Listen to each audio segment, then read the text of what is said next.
Welcome to Film at 50, a podcast that celebrates semi-centennials in the world of cinema.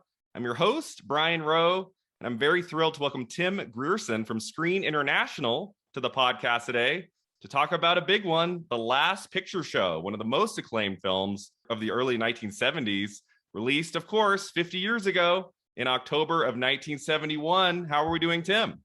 I'm doing very good. How you doing, Brian? I'm doing well. Thanks so much for being here to talk about this movie today. One of the few black and white films of the early 70s, I would say, right? Watching this movie this week, I was like, wow, this is much more beautiful than any other film I've looked at for the podcast. And I think I know why. Like there is such a great texture to this film, as we will get into. Before we get into our movie today, I wanted to start by just asking about kind of what role has film played in your life, and if you have a few favorites that you could share with us, that would be fantastic. Yeah, it was sort of appropriate for a lot of reasons why I wanted to do Last Picture Show, and I'm so excited to get to talk about it because I came from a small town. I'm from downstate Illinois, and it wasn't quite as desolate as the town in Last Picture Show, but it was a town about 18,000. I loved growing up there. My parents still live there, and it was a great experience. I think it helped a lot in terms of me being a kid, but I was also kind of like excited to get out into the world, and movies were a thing that sort of introduced me to a wider world. Mm-hmm. I was one of those guys who grew up watching Siskel and Ebert, who grew up reading the original Entertainment Weekly when it started in the early 1990s. And those two things, Siskel and Ebert and Entertainment Weekly, and also I got a subscription to Rolling Stone around the same time in 1990. And all of those things were kind of like gateway drugs for all of these cool movies I had never heard of. I was so interested, and I started getting the Roger Ebert movie guide every year.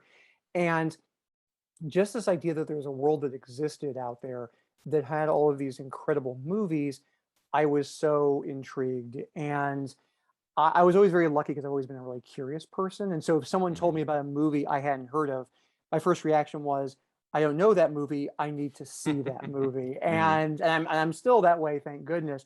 But I just started devouring films, got into film, and I went to film school at USC. And at that point, I actually thought I was going to go into screenwriting.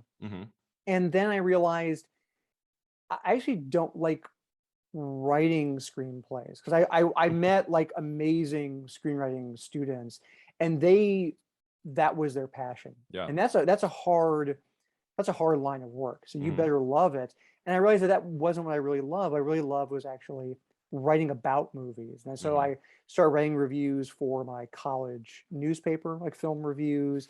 And I just sort of knew. I knew that that's the thing I wanted to do. I think what was helpful for me in terms of going to film school is I learned about screenwriting, and I learned about how to make movies on a very kind of rudimentary level. And it has given me, to this day as a film critic, such a sympathy, such a compassion for people making movies. I mean, I write negative reviews all the time, but I understand that it's hard. I understand that making any movie is so difficult, and people don't want to make bad movies. And so even when I rip on things that are terrible, I really try to meet the film halfway and go, okay, I understand what the ambition was, what the intention was. And I think in my reviews, when I'm writing about movies, I'm always trying to say, this is what the film is trying to do. This is what it's about. So that even if a filmmaker feels like, oh, he hated my movie, I think that person would still go, oh, but they gave it the benefit of the doubt. They watched it and they tried to understand it. And I think that was among the other things that was great about film school. That was the most important thing, was realizing just how much blood, sweat, and tears and love goes into those things, even if they're terrible. Even a terrible movie, there is so much love that is put into that thing. And then it's even more heartbreaking when it's terrible, because I've written a bunch of different books, one about cinematographers, one about screenwriters, and when you talk to these professionals, it's like you make these movies and you don't know, you don't know, is this going to be a piece of garbage or is it going to be a masterpiece? And even in the middle of it, you might think it's one thing and it turns out to be the other thing. And so there's so much hope and faith that goes into movies.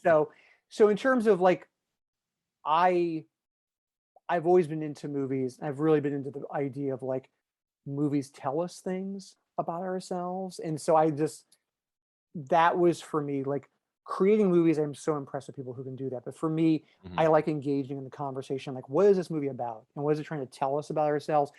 And that's what like really sparks for me. And that's what I was interested in. And so, and also you asked about movies I love. I was very lucky. I have an uncle, my mom's older brother, who is really into movies. And when I was a teenager, I was reading a bunch of science fiction novels, like a bunch of Isaac Asimov. And my uncle said to me, well, have you ever seen 2001? And I had never heard of it. Oh, wow. And to date myself, we rented it and I watched it on VHS. And this was not a widescreen version. This was it was like, and it absolutely blew my mind. And I was like, and it is the movie that changed me. And I've watched it a bunch of times. I live in Los Angeles. I've seen it on the big screen many times. I'm very fortunate to live where I live. But that remains my all-time favorite film. Okay. And it's a one that I don't watch a lot because I want it to be fresh every time. There are certain movies I can watch over and over again, but not that one. In terms of other movies I love, it kind of runs the gamut. I'm a big fan of Jean Dielman from 1975. The Chantal Akerman film, I think, is I don't know that one. It's absolutely extraordinary. It is a movie not entirely in real time, I don't believe, but pretty close. It tells the story of a woman named Jean Dielman, who is a single mother over the course of 3 days of her life. And you see her just doing the very mundane things of her life, like going to the grocery store, making food. It is over 3 hours. It's part of the Criterion Collection. And oh, cool. I saw it as a re-release here in Los Angeles several years ago. And it was another kind of like life changer for me. I think it's an extraordinary film. And then across the gamut, Stop Making Sense is one of my favorite films as well. The Talking Heads concert film that Jonathan Demme made. Oh, okay. I really, really love that. Plays a lot in Los Angeles, and I will go see that maybe every 2 years or so because I have a friend who used to do shows in New Orleans where she would show the film in like an open space, like not in a theater, but like in a hall, because people would dance. Like people would dance to experience the thing. I never got a chance to do it that way, but I think that movie is, I love Singing in the Rain, but to me, Stop Making Sense does a lot of the same type of things in terms of celebrating people it's like through music and performance in that way. Like David Byrne's is so extraordinary in that movie. So 2001, Jean Dielman and Stop Making Sense. Doctor, make your diagnosis from there in terms of like what that says about me in terms of three all-time like love movies. But yeah, those are my three favorites at the moment. That's so cool. Those other two, obviously I've seen 2001. I have not seen those other two, so I have some homework to do. Like those sound really fantastic. Yeah, Stop Making Sense is really great. It came out in 1984, I believe. Okay. It was from a 1983 concert film, and it's generally considered like one of the great concert films. Jonathan Demme, one of the techniques that he did in the film was he doesn't really shoot the audience. He just shoots the band on stage, and you really feel like you are embedded with the band. And Jonathan Demme, of course, has made so many great films, but he's really also known as being like a great concert filmmaker, and also like a great, like he made an incredible New Order video.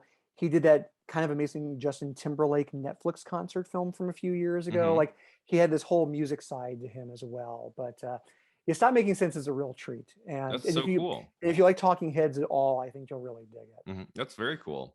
Yeah, 2001, you mentioned, like, I live in Reno, and even I got to see it in IMAX here. They brought it here. I think it might have been a nationwide release. They brought it all around, and I think it was 2017 for 1 week. It was like Labor Day weekend. Oh, and nice. I got to see it. I had never seen it in a theater before, and I saw it in our one and only IMAX screen. it was just spectacular. Yeah, It was amazing. It's a pretty nice, if you're lucky enough to see it in a theater, it's really hard to then watch it at home Right. afterwards. And On I know, VHS. yes, yeah. Pan and scan. It was very funny because, and then we'll get to the last picture show, but I was given as a graduation gag gift from high school from a good friend of mine, I think it was a double tape VHS of 2001. And I think it was the pan and scan version just because that was the first way I'd ever seen it. I was like, thank you. I will never watch this way, but thank you. I appreciate the gift of it. Yeah, but on the big screen, and especially with an audience, you realize how funny that movie is. I think that I think that it's kind of like Barry Lyndon, which is another one of my all-time favorite movies. Yes. It's like, which is also from 1975, but like Barry Lyndon, if you watch it at home, it's an amazing movie. But when you see it with an audience, people start to pick up on the idea that it's also darkly funny. And 2001 is kind of that way too. There's funny stuff, like the stuff with the guys in the spaceship with Hal. I have said, being somewhat glib, but being somewhat serious, that is an incredible office comedy. Like that is like, because that's kind of what it is. Like he's like the bad employee or like the bad boss, and like it's that dynamic that kind of happens. And obviously serious stuff happens in that sequence, but there's something that's really kind of like the one employee who starts to get insecure that the other employees don't like him, and there's something really kind of darkly funny about that too. It's an incredible experience though in the theater. Yeah, Kubrick can be funny. Like The Shining, as scary as it is very funny. Really, yeah. And that's another one I've seen in the theater. I also love that movie. And it's like, and in the theater, you also realize, like, one of my big things with The Shining is like, like people always talk about Jack Nicholson and how amazing he is in that movie. He's very funny in that. Yeah, he's really, really, really funny in it. But like all the performances, and it's just like, and like, yeah, it's such an incredible, like that's an incredible like theatrical experience to be with an audience and feeling like kind of trapped in that world with those characters. It's there's no one like Kubrick, and we're talking about him in December for A Clockwork Orange, which is going to be pretty crazy. I have not seen that one in a while, so I'm like, oh boy, we're going to revisit Clockwork Orange.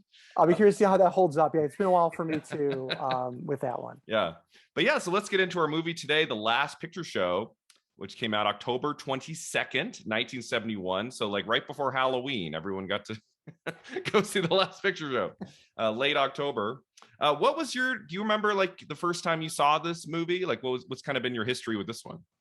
That's a really good question. I'm trying to think when was the first time I saw it. I want to say it was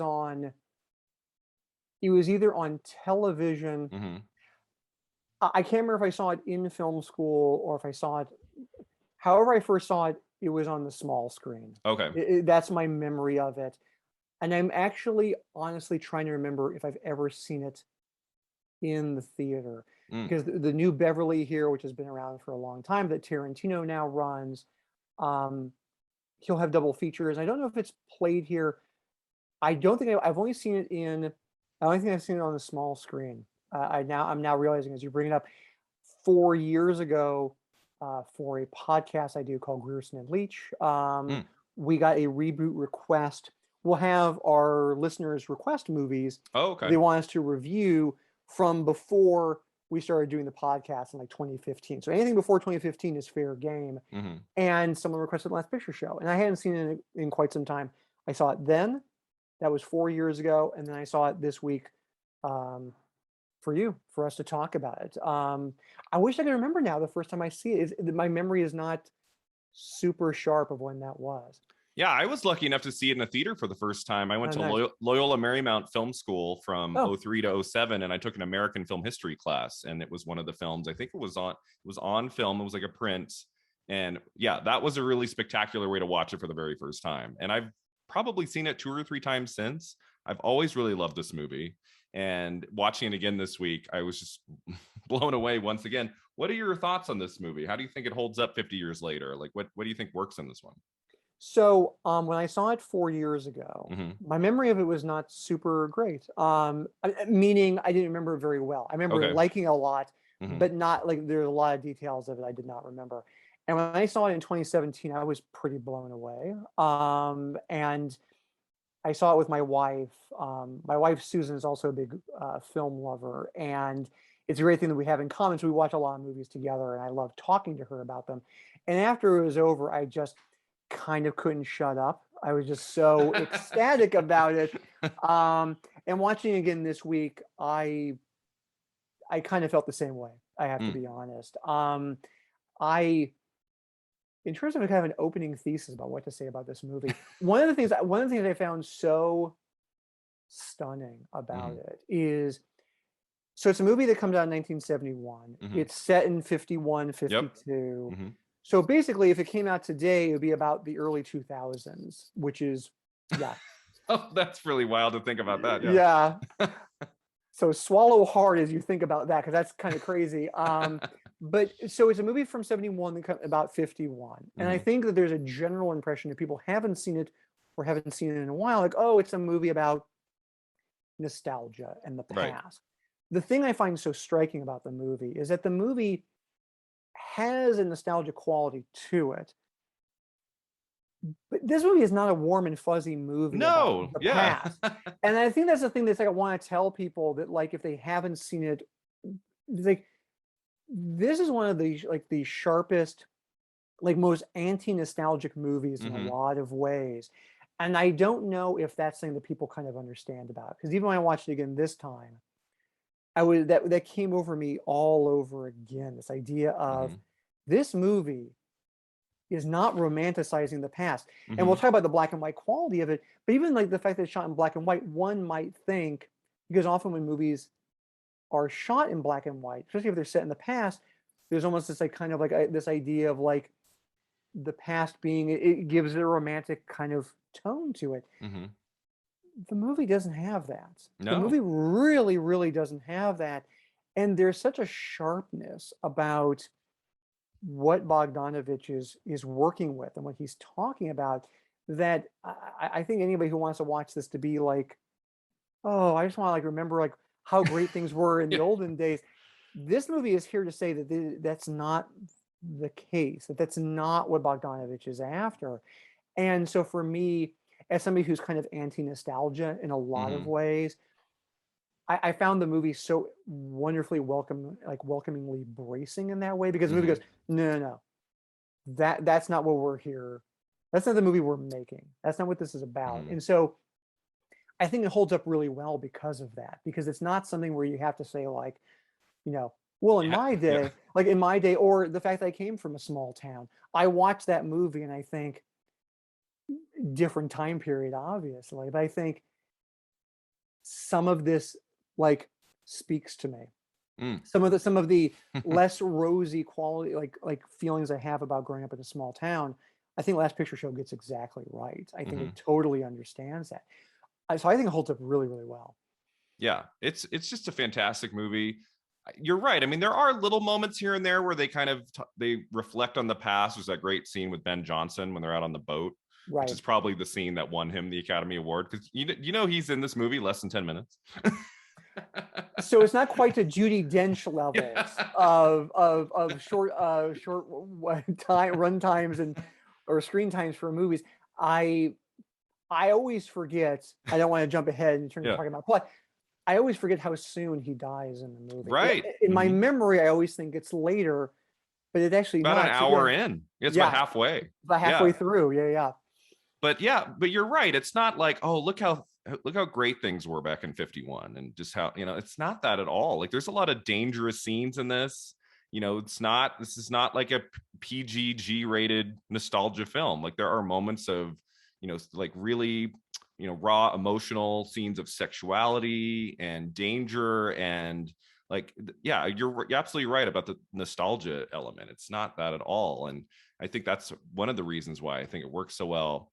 And then, of course, the cast in this movie is just extraordinary. And my takeaway with a lot of this movie is I'm like, the characters in this film are so interesting. Bogdanovich could take us into the lives of any one of these major characters for the rest of the movie, and I'd be happy. Like, we almost get like little snippets of so many interesting characters that it makes the film richer, because we don't get to see them too much And so we have to kind of think about it in our minds, like, what are we missing out on? But like the Ellen Burstyn character, the Cloris Leachman character, like I could spend a whole movie with some of these characters and be interested. That's what I think is also the power of the movie too. Yeah, and I think what is, and I haven't read the novel, I should say. Mm, I'm curious because I picked up on that feeling too, Brian, where it's like it's because I think also if you haven't seen it in a while, you're like, oh, it's about these three kids, right. and it Kind of. is, but there's like it's the canvas is broader than Mm-hmm. that, and I would be curious, and obviously McMurtry wrote the screenplay with Bogdanovich, so I'm curious in terms of like how much of the novel was stripped away in Mm, terms of the peripheral characters and how much more of their lives, or even more of the central characters, how much more of their lives that we mm-hmm. see. I would be curious about. One of the things that I was thinking while watching the movie, kind of to your point, is I also write for this publication called Mel Magazine, and for Mel, there's been a lot of discussion recently about this movie Dear Evan Hansen, and Right. Ben Platt, is he too old to play the Mm, character now? Who's a teenager and all of that. And so what I did for Mel is I wrote a piece where I went in and looked at a lot of different movies that people think of as like movies about teenagers mm, or starring teenagers, and looked at what their ages were, specifically the men, mm-hmm.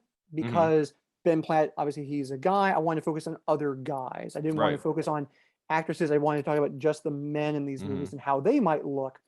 So I did everything from like Rebel Without a Cause or Grease, some of the John Hughes movies, and most of the time the actors who played teenagers in those movies were like maybe 24 to like Andrew Garfield, I think was like 29 when he Okay. played Spider-Man.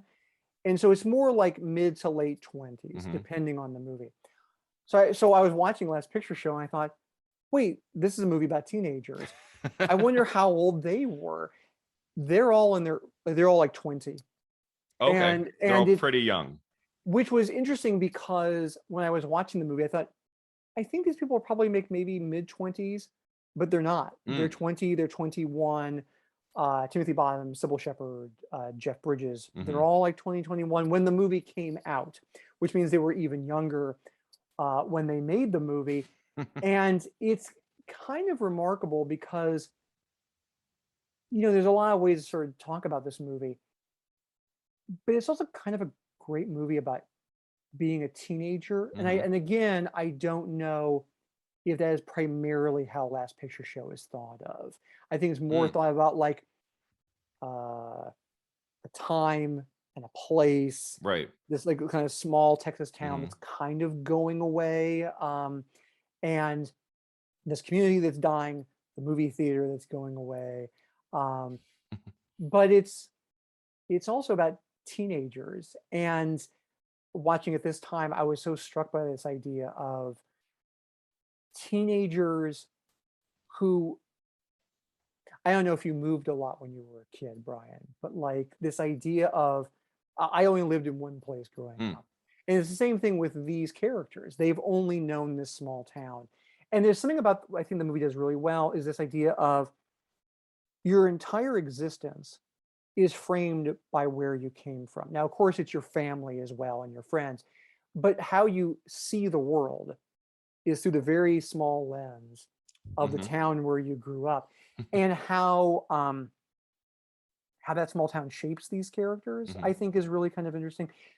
They all, Timothy Baum's character doesn't want to really leave, but the other two are really, they want to go. They want to get out of this town, and that shapes those characters. And for me, like the teenagers want to go, and the older characters are kind of stuck. And Yeah. you really see, like I have to say, like you asked me before, like when I first saw the movie, I don't remember watching it in college. And the reason why I Mm-hmm. say that is because I feel like if I had seen it in college, it would have had a resonance in terms of being closer to the age Mm, of the younger yeah. character. Mm-hmm. I would have Like seen it what? when I was like 20, so it would have been Yeah, around the same age. yeah. Because I like one of my favorite films of all time is Hoop Dreams. I Mm, adore the film, and I saw that in college. I saw that when I was like, I don't know, 19 years old. Mm-hmm. I was closer to the age of those two guys Mm. that the movie is about. I've seen the movie many times in my life, and I've seen it recently. And it is striking to me that in Hoop Dreams, I still care about those two young guys, but I'm the age of the parents now. Yeah. The movie simply plays differently. Mm. I feel that movie from an entirely different perspective than I did when I Mm-hmm. was young. And of course, that's the great thing about all great movies, is that they stay exactly the same. You get older and they hit you differently. And so for me, like watching Last Picture Show now, there's also this kind of this thing of like seeing it a little bit more from the adult's Mm. perspective and feeling that sense of, especially Cloris Leachman, Right. that feeling of like I am trapped Mm-hmm. and Lonely. Yeah. yeah, I'm married, but I might as well like I don't like he's married to his job and his sports life, and I don't Mm-hmm. really have anything. And this is all kind of going back to what you were saying at the very beginning of this question, which is just like there is a sense that all of these characters are trapped in different ways. Mm. But it's funny that like, the younger characters can kind of escape. The adults can't. This Yeah. is their life. And I just I so felt that this time watching Mm. it and felt that sense of like, to your point about like what's going on behind those closed doors for those Mm. characters in terms of just like that quiet desperation that they're going Mm-hmm. through. I mean, it's like we were saying, it's not a very nostalgic movie, but you feel for those characters. Mm-hmm. It's not an impersonal or like a cold, detached movie. You feel for that prison that they're kind of in. Yeah, you definitely feel that with the Ellen Burstyn character of Lois. Like she almost is kind of like living through her daughter JC, played by Sybil Shepherd, and how she's kind of an alcoholic and she kind of flirts with all the men in town. But there is this sense as she kind of roams the house looking for her daughter with a drink in her hand, like she almost feels like her life is already over, and she's kind of now living through her own daughter. And it's such a like a well modulated performance from Ellen Burstyn, because we don't necessarily feel sad for her. She has some agency, but you also do feel like she's kind of stuck where she is.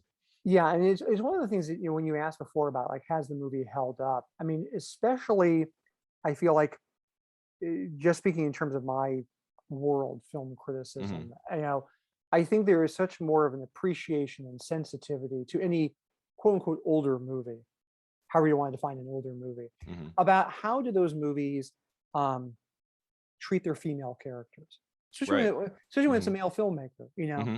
And when I go back and watch anything now, I pay attention to that stuff and I think Right. about it.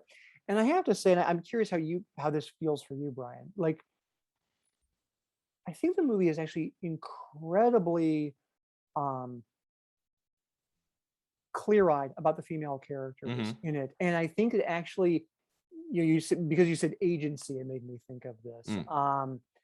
That I think the movie is incredibly compassionate, but Mm-hmm. also makes those characters, gives them enough dimension that Mm-hmm. you actually feel like, um, I mean, obviously Cloris Leachman, I think almost by design, we only see her a little bit and only through his perspective. Right. Mm-hmm.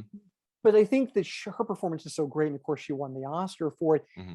She brings enough like dimension to it that you feel like that's a person. Like Right. that's not a love interest, that's a person, and you feel the sense of. I think the movie is very, for lack of a better word, generous in terms of how it views the other characters, especially the female characters, the ones who are kind of trapped. Also, the Brennan, the woman who works in, who's the Eileen waitress. Brennan. Yeah, Yeah. Eileen Brennan, who's like, I also like a sense like there is a whole life there. Yeah. I could watch just her story for the whole. Yeah, you say. I mean, that's the writing, but it's also the performance. You sense a whole world there, a whole Mhm. character in it, and it's a roundabout way, because one of the things I really wanted to talk about was the Sybil Shepherd character, Mhm. because my view of it is that I could imagine that some people might watch the movie now and say, well, they really are kind of like, she's kind of opportunistic, and she's Mhm. someone who's trying to like, maybe, to use one of my favorite lines from 30 Rock, use her sexuality to like if you know that line, you know what I'm talking about. But but like she's trying to kind of like seduce men to kind of get them to do what she wants to do, and that maybe she's like, maybe it's a kind of a sexist portrayal. But I have to say, and I'm a straight man, so maybe I'm not the right person to even answer this question, but I actually felt that there was, even in that, there were a lot of dimensions to that character, and there was a real sense of a person who saw from her mother, if I'm going to get out of this town, I've got to attach myself to a man who can get me out of here. And I think that character is incredibly smart and incredibly sensitive, but she knows the rules of the game. Yeah. And that's what she's got to do. And so even in the scene when her mom's boyfriend essentially shows up, an incredible sequence at the pool hall and all of that, like there is such a sense of Sybil Shepherd's character realizing, like, is this what it's going to take? Is this what I'm going to have to do? I would be curious for how other people, and from other perspectives, how other people read that character. But even in that, I felt like, because obviously, like, she breaks both of those guys' hearts, right? And the movie ends, spoiler alert, with the two guys, you know.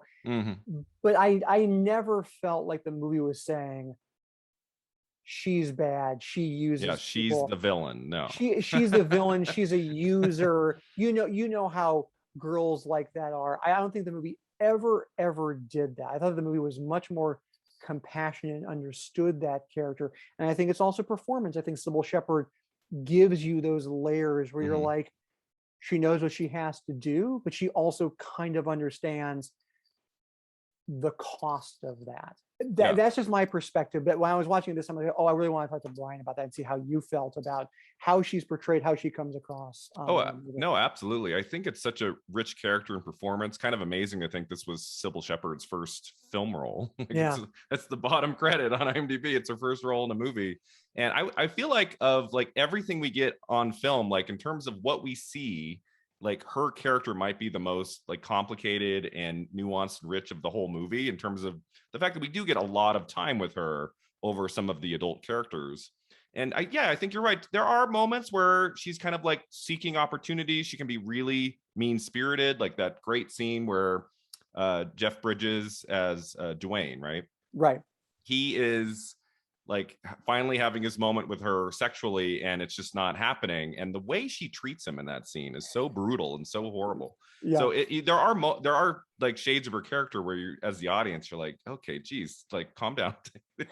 But there are those moments, like in the pool hall scene, she's so vulnerable when she's taking off her clothes in that moment. And you're right, she's kind of like thinking, is this what I have to do to like to move to the next level here?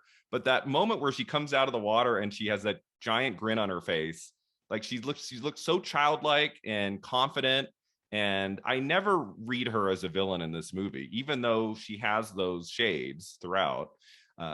Deciding to marry Sonny is like a weird kind of development that happens towards the end of the movie. And like, is that how you're going to get out of this town? Like marrying him? But yeah, I just think that is just a fascinating character in this movie, and definitely one of the richest like teen characters in a movie that I feel like we have. I just think she's great in this.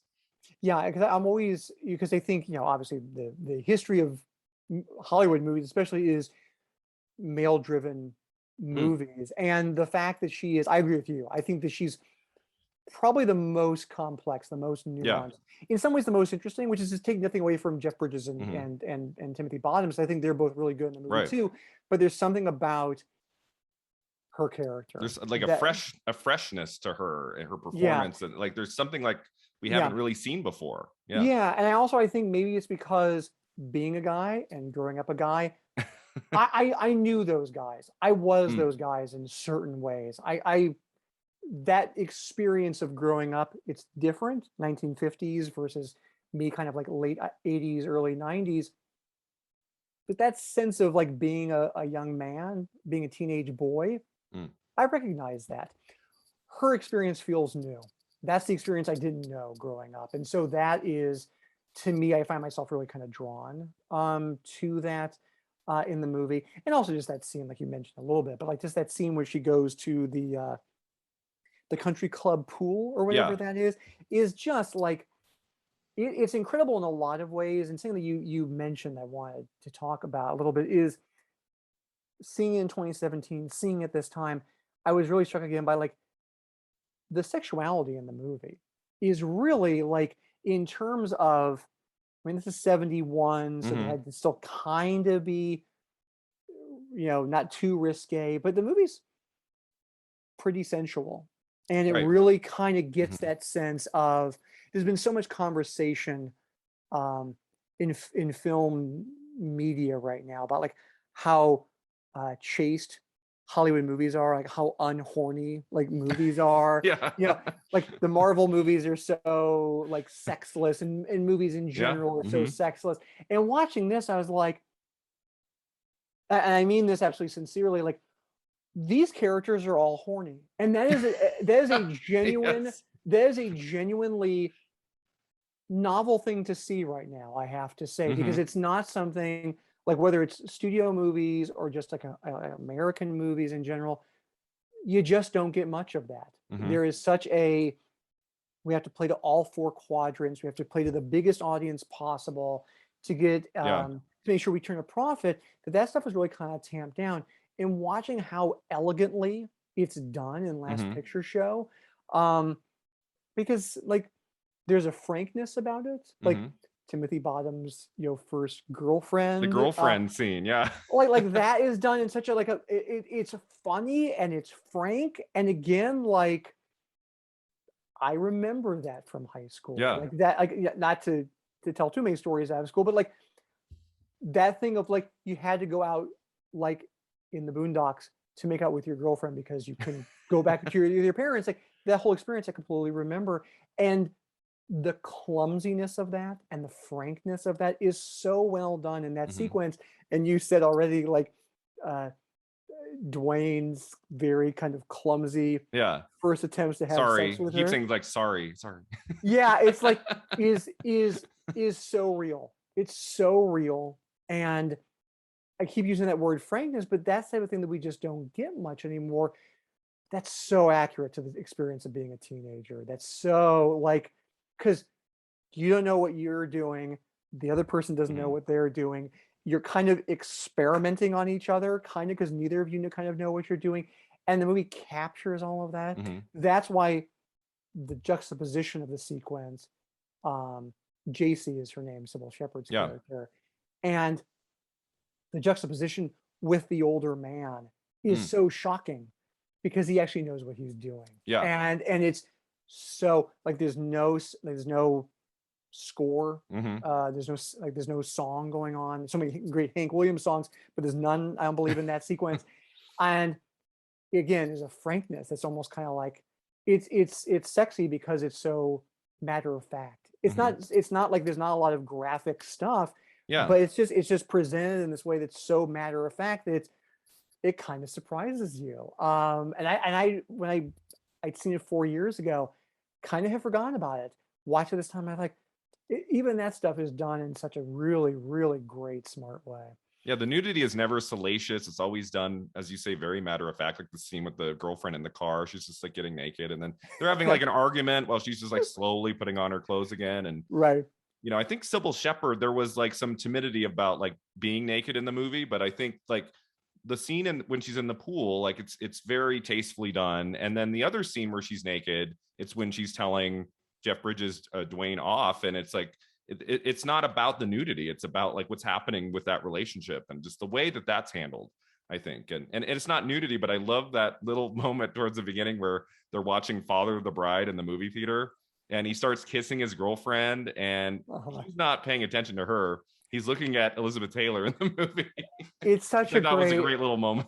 it's such a great thing. And again, not to be too personal about this, but as someone who like made out in movie theaters in high school, like with dates, like I Yeah. remember that all rings really true. I know Yeah. people talk about like the theatrical experience going Mm. away and what is that going to be like? And obviously for teenagers now, they have so many great options in terms of being able to see movies, many more than you and I had growing up.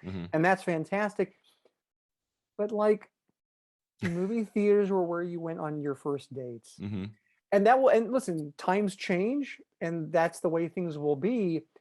But that was, I'm not the only one who remembered that. Like going on dates to movies, to the movie theater with your girlfriend or boyfriend, like that was kind of a rite of passage in a lot of ways. For many generations, yeah. Yeah, it was like a big deal. That's one of the reasons why you got out of the house, so you could be with your girlfriend or your boyfriend. And that was exciting. And as you're in a movie, and again, Last Picture Show captures that. I'm so glad you brought up the Elizabeth Taylor thing, because it is such a great moment.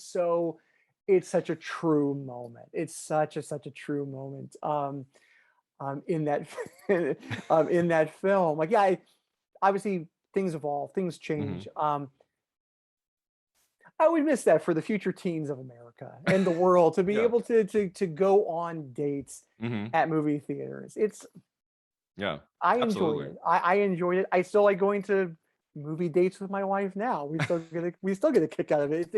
It's something that you share with another person, and it's not the central idea of Last Picture Show, even though it's the title of the movie, but the idea of movie theaters creating a sense of community, and it binds a community. And when you lose your movie theater, in some ways you're losing something that's kind of crucial to a community. So it's not the central focus of the film by any means, but we do open with them all having this community experience, watching Father of the Bride, and then at the end they watch Red River on the last night before the theater closes. And I just love the kind of the beginning and ending, how that works out in the film, and this idea of like, okay, now we're moving on. Like this is like the end of an era for that in this town, which I feel like brings kind of a melancholic, like, sadness to the film in some ways.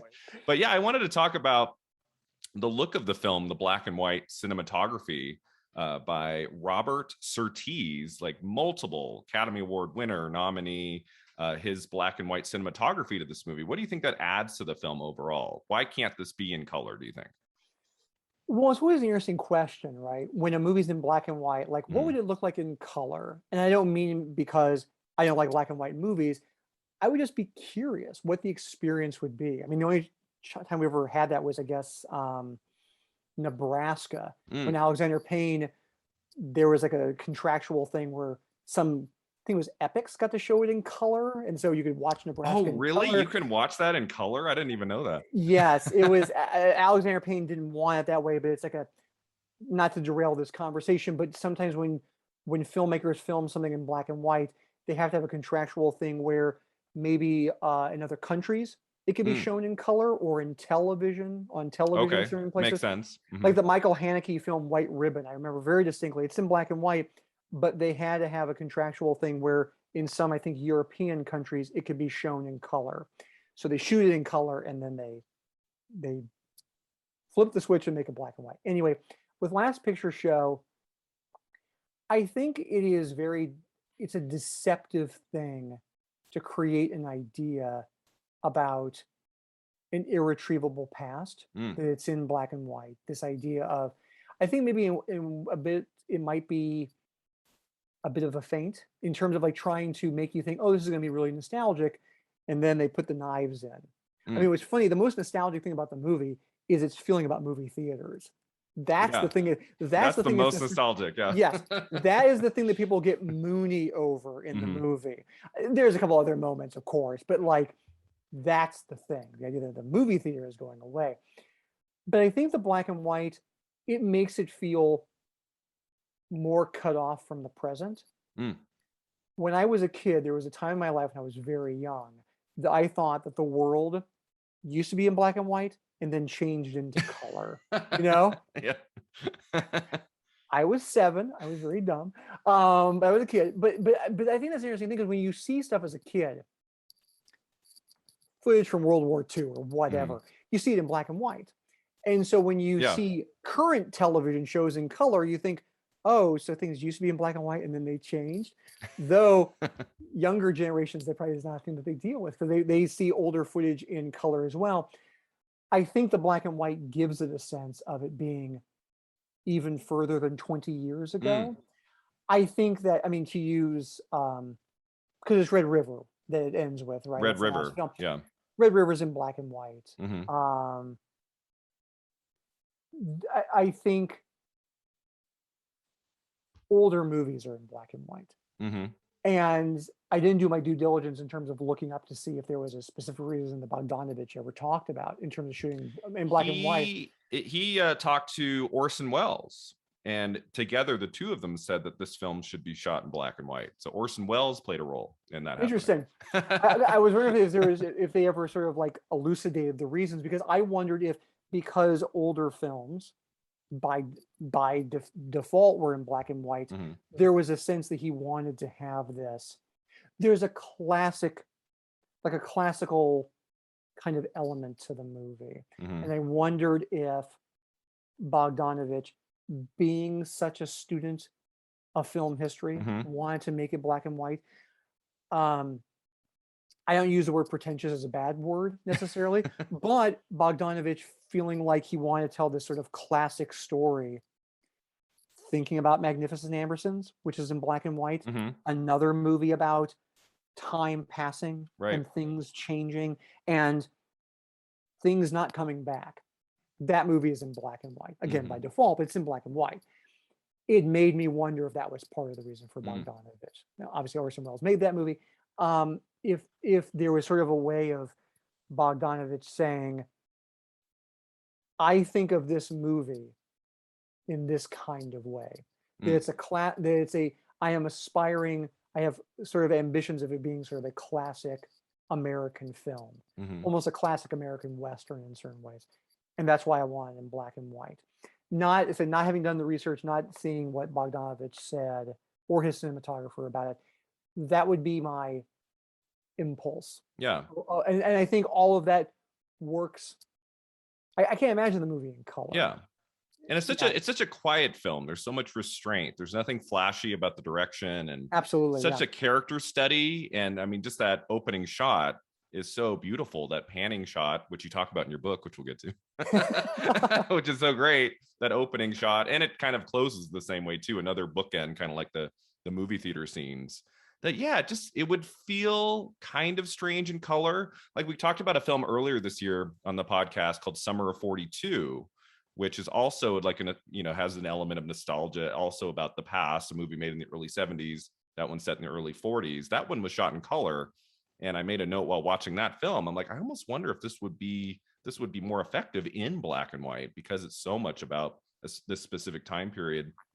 And I just feel like the black and white gives this film a texture that it just would not have in color. I can't, as you say, I can't imagine this movie in color. I don't know why. And on a very simplistic level, because it's a movie about a town that's kind of going away and losing all of its shops, there's something symbolic about it being in black and white. Like the film, like the town can't even have color. You know what I mean? Like it's a thing that's like everything is stripped away from this town by the end. And the color is the first thing to go. This movie is in black and white because there's something that's just so striking about the town that you see it. And also it just allows for such amazing lighting. Like interiors look great in this movie. Like you said, there's exterior shots, just the panning. And also like you talked about like how muted the movie is, which is so spot on. Like there's a lot of Hank Williams songs in the movie, but Hank Williams, his songs are so stripped down as well. It's usually him and a guitar and maybe a bass. And so there's not a lot in his arrangements.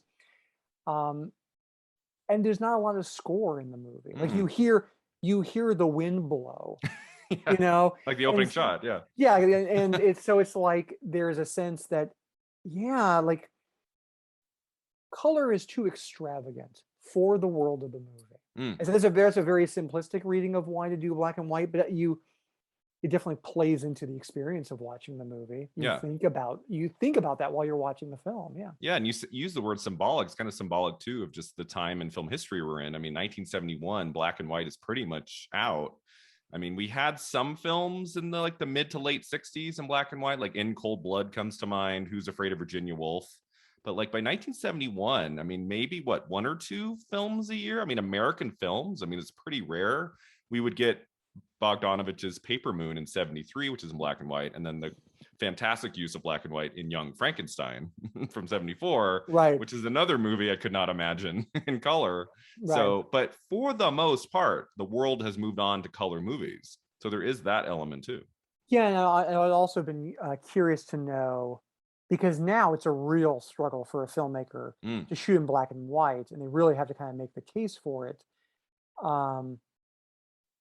Because the idea is that films in color will do better, that they'll be bigger commercial hits. I mean, even I don't have the research in front of me, but even like Spielberg doing Schindler's List in black and white was not a slam dunk. Well, you're Spielberg, you can do whatever you want. I think even that was a little bit of a fight.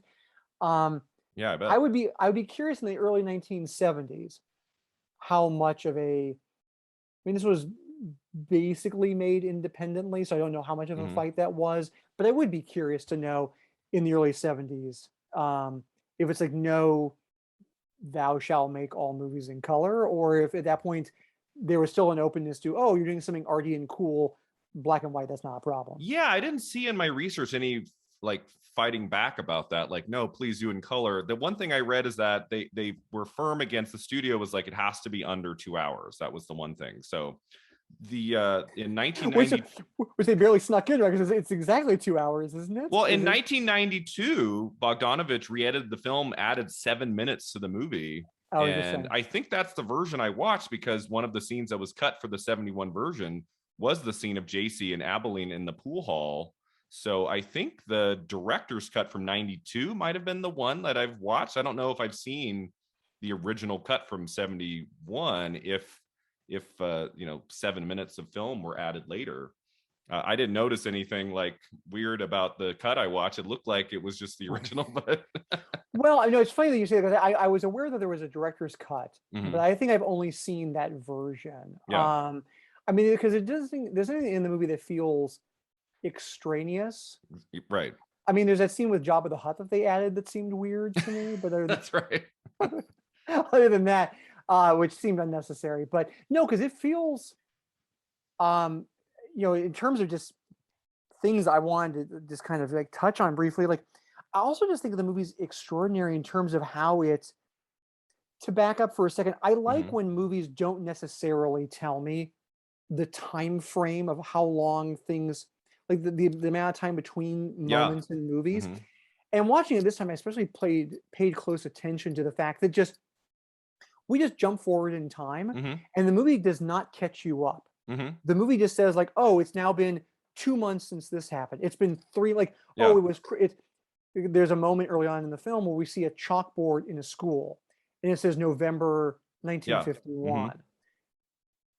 Next scene, it's Christmas time. There are no dissolves, because usually in a movie like that, you would do a dissolve to indicate the time has passed, or maybe you do a month later. Yeah, 1 month later, which would be really awkward.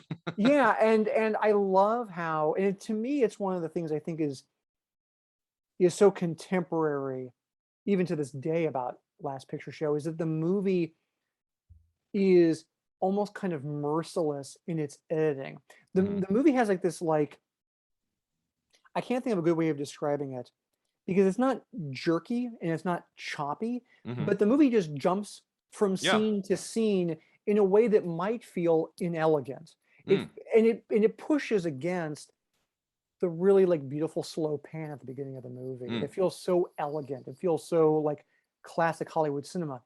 The editing in the movie is not to the level of, like, say, Breathless or something like the French New Wave, but the movie just jumps. It keeps jumping ahead in time in a way where it's like, now it's 2 months later, now it's 4 months later. I realize that the movie is their senior year plus the summer after their senior year. But the movie never really kind of pauses to tell you that. I mean, literally, it's things like, oh, like there's a scene near the end with Timothy Bottom's character where it's like he's watching the football team play, and like, oh, how long ago were you on the team? He's like, oh, last year. And you're like, oh, right, because the movie started with them being on the football team and the football team being bad. Mm-hmm. And there is I keep using the word mercilessness quality, but it's just like, I think it connects to one of the things I really love about the movie is that like time is just moving. Mm-hmm. It's just moving. And even for these young characters, it's like everything, I think for most of us, in terms of like their senior year of high school, that year flew by. And that's kind of It how it did. feels. And that's kind of how it feels in Last Picture Show. It's like the movie does not pause. Mm-hmm. And I'm just such a big fan of that because I like a movie that has the confidence to say, you as an audience member are smart enough, you will figure Right. this out. And frankly, we're not interested in filling in these gaps for you. Mm-hmm. You're just going to watch this and figure it out as you go along. I kind of like the confidence and also kind of the cockiness of being like, no, we're not slowing down for the slowest viewer in the audience. Mm-hmm. We're going to just do it this way.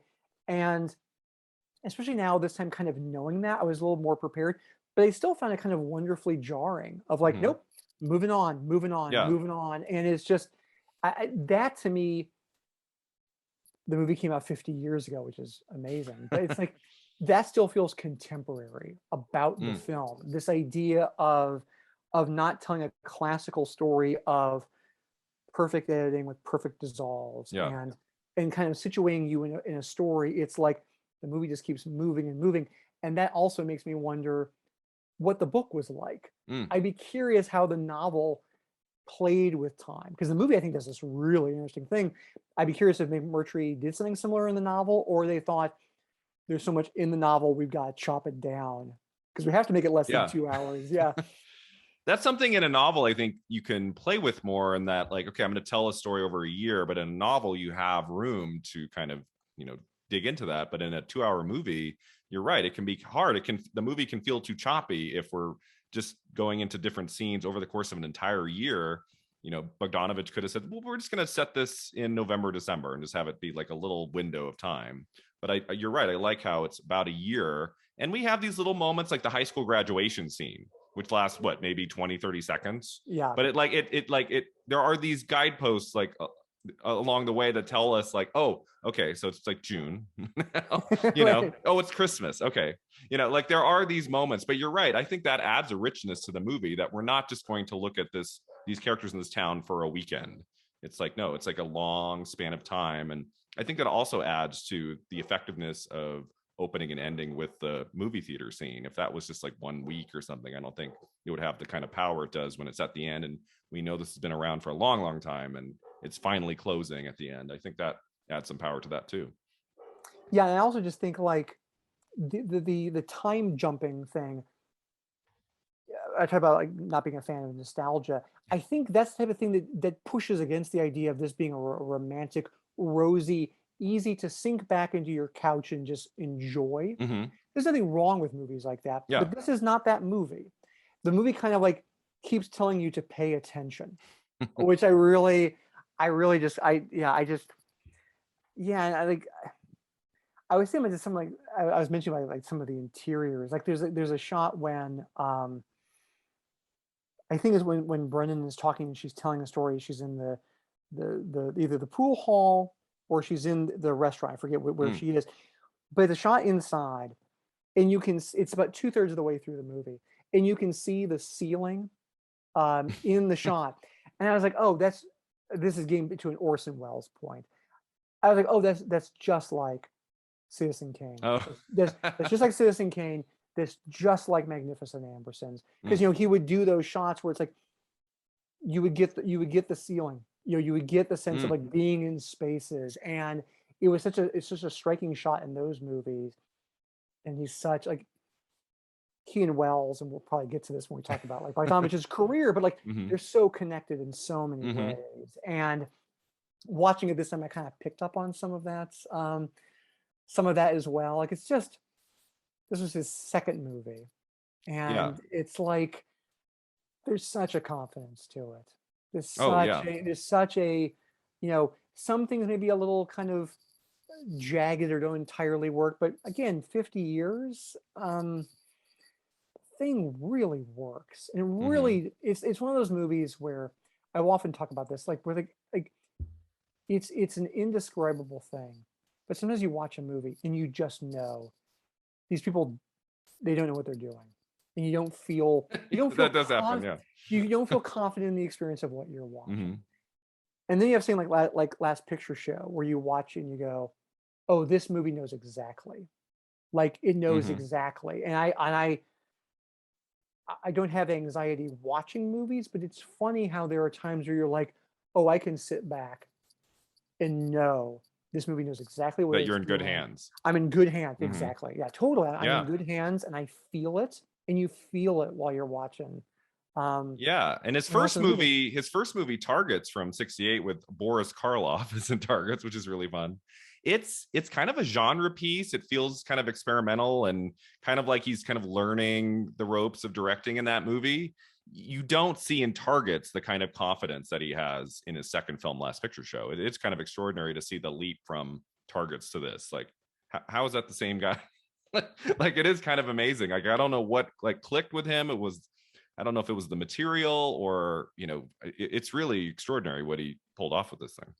Yeah, I'm always fascinated by that. It doesn't have to necessarily be a second film. Sometimes it's a third film where it's like that leap where you think, I didn't think that person who made these previous films, and they might have been good films, but how they made that jump, like how they, because what you see in this next film, it's not there before. And it's kind of like, it's almost like, it's like being introduced to a person that you've already met. And it's like, I had no idea. Like, no idea. And it's also like, I definitely don't want to jump ahead because I want to talk more about Last Picture Show, but like, one of the first questions you asked me was, does this movie hold up? It is also a thing when I watch Last Picture Show, the movie's not very, it's sentimental in some ways, but not sentimental in other ways. But it's hard not to be somewhat melancholy while watching the movie, to think, oh, he was such a young filmmaker. This had such promise, and, he had some bad breaks. He had some things that didn't work out for him. He made some good movies after it. But Last Picture Show now sort of stands as this thing of like, look at what he was able to do at one point, because he didn't have 10 masterpieces afterwards where this was the beginning of a string or part of a string of them. And I think it doesn't diminish the movie for me. No. It actually makes it stronger, because there's this idea, the whole movie is this idea of things going away. Things can't last. That's kind of what the movie is about. So it gains in power, because Bogdanovich's story is kind of about that in some ways, that like it wasn't going to last. Because sometimes I will go back and watch movies from filmmakers. To use a random example, David Gordon Green's film George Washington, which I loved when it came out. And listen, he's had a successful career since then. He's made big hit comedies. He's made, like movies for himself that are more kind of indie sort of things. And Halloween Kills. And Halloween Kills. That's right. It's like his career is such a weird thing. But like watching George Washington now, the relationship to it is different, because you think, oh, this is a guy who made How High? Was that what the movie he was called? Or what was it? The one with Jonah Hill, The Sitter? No, he made The Sitter, but he made that like Pineapple Express. He made Pineapple Express, but he made that Lord of the Rings-esque. Your Highness. Your Highness. It wasn't your How High. It was Your Highness. Thank you, Brian, for saving me. Yes, yes, Your Highness. Yes, that's how memorable it was. I could not remember the title. You don't see that in George Washington. Like, you don't see those movies. Like, that's where he's going to go. But when you watch Last Picture Show, you think, this is a classic American film. Like, it's a movie from the 1970s, sort of like the most beloved, or one of the most beloved eras of Hollywood, new American cinema. Yep. And it stands up there with any of them in terms of the movies from that decade. And it promised a lot of things that I would say respectfully, the career didn't necessarily fulfill. But the movie is still so strong that it's like, it's this beautiful outlier that you look at and go, if anything, the movie is stronger to me now because I watch and I think, yeah, there weren't going to be a ton more of these from Bogdanovich. Mm-hmm. I still haven't seen Texasville because I've been warned off of it. Yeah, I was going to ask you, have you seen or know anything about Texasville from 1990, the sequel? Yes, I was warned off all these years, and I have to say I am one of those people who, um, I am curious about movies, obviously, but sometimes I think I really love Last Picture Show. Do I want to see this? Do I want to see something that's Lesser than. it has its champions. There are not many, but it has its champions. Okay. I just I don't want to see it because I love Last Picture Show so much. Mm. And it's I haven't seen it, so who knows how I would feel about it. But the completeness of what the Last Picture Show is for me, I don't find myself thinking, I want to be reunited with those characters. Exactly. That's a great point. Yeah, it's like, this is what I wanted from them. Mm-hmm. This is what I wanted to know about them. I would rather wonder myself as opposed to, there's such a finality to the ending of this movie. I mean, to be fair, so McMurtry wrote a novel in the late 80s, and so it's not like Bogdanovich just was like, hey, it's been a while since my last hit, or let's do Last Picture Show 2. I think it was a case of like the novel came out and he was, I mean, there must have been some temptation there, and as long as the cast was game, I mean, I'm sure there was, there's probably good intentions with it. I haven't seen it, so I don't know. But you're right. It's funny. I was like, this last week I was like, should I watch the sequel before I talk to Tim? And I'm like, I'm good. I don't think I need to watch it.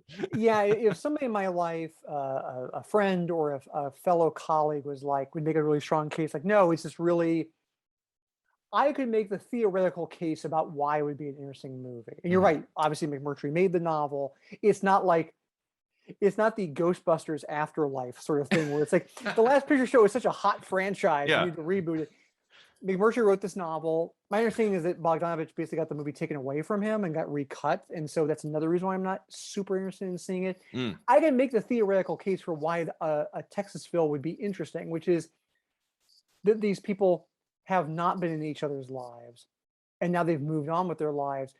Being back in their lives, in each other's lives, how have they changed? Did they end up becoming the people that they became as adults because of what happened in Last Picture Show? There is a theoretical thing that I'm interested in that. But if you tell me the movie is not good, then I find myself thinking, there are movies I haven't seen yet that are good and I've been told are good. I think I would rather see those first. Yeah. I mean, there are films where it leaves you hanging a little bit at the end. You don't really know what's going to happen. And then there's a sequel later that sometimes is even better. I always think about Before Sunrise and Before Sunset. Before Sunrise, if that had been the only film about those characters, that would have been great. Before Sunset is so interesting. The way it plays with that idea of like time and how we've changed, what's happened after 9 years, I just think makes that movie so extraordinary. So there is precedence for like doing a second film about a group of characters and having it be just as interesting, if not more interesting. I mean, Texasville, it's not only like, I mean, we in the movie, it's Bridges, Shepherd, Timothy Bottoms, Cloris Leachman, Eileen Brennan, Randy Quaid.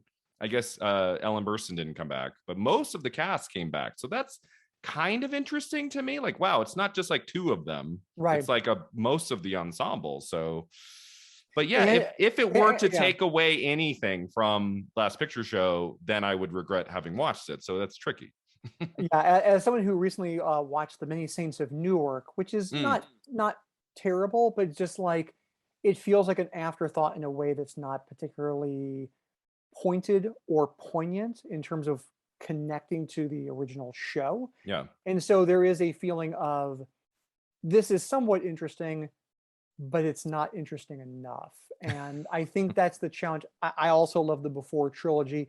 I am also always the person who's like, this one's the best yet, don't make another one. I love Before Midnight as well. That's my favorite of the trilogy. And I was like, oh, please don't make that movie. And it was great. I'm like, this is so good. Don't make another one. And then if they were to do a fourth one, in terms of the time frame, it would have to come out in next year in 22. So I think it's not happening. They That's what I've heard. They keep saying, but I keep waiting for a surprise. Yeah, it's one of those things. It's kind of like when between that and Andrew Garfield saying like the old Spider-Man aren't coming back. It's like we are so now conditioned, whether it's in the art house world or in the superhero comic book world, to be lied to and then say surprise. Yeah.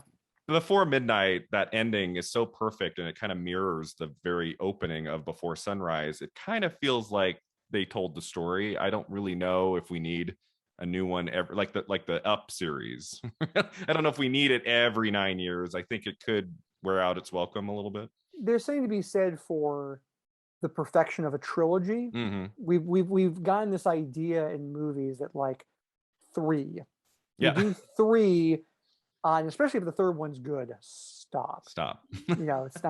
And they're all relatively busy. And I mean, what's nice about those movies is that they're not such big money makers where it's like, to your point about Texasville, it's not like I need an injection of before cash. So we gotta do enough. It's not a Men in Black movie. It's not like that type of thing. So you don't need to make another one.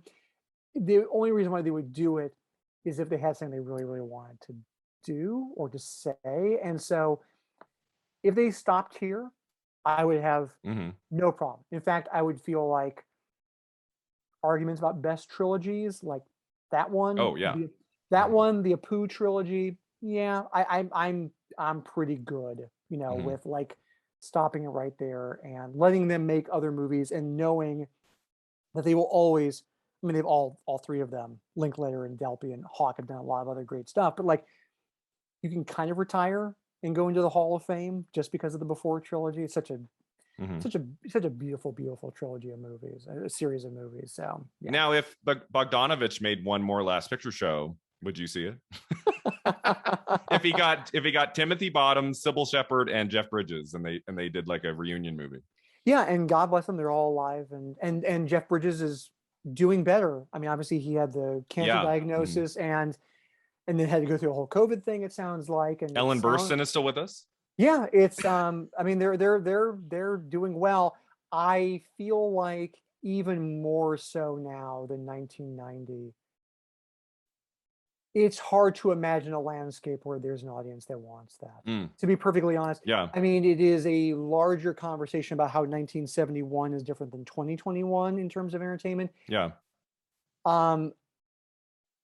That's an Amazon series now, I mean, honestly, that is an Amazon or Hulu reboot of the 1971 movie. It's turned into a TV series with new actors. And they do it again. And it's, again, I haven't read the novel, but I can already imagine that the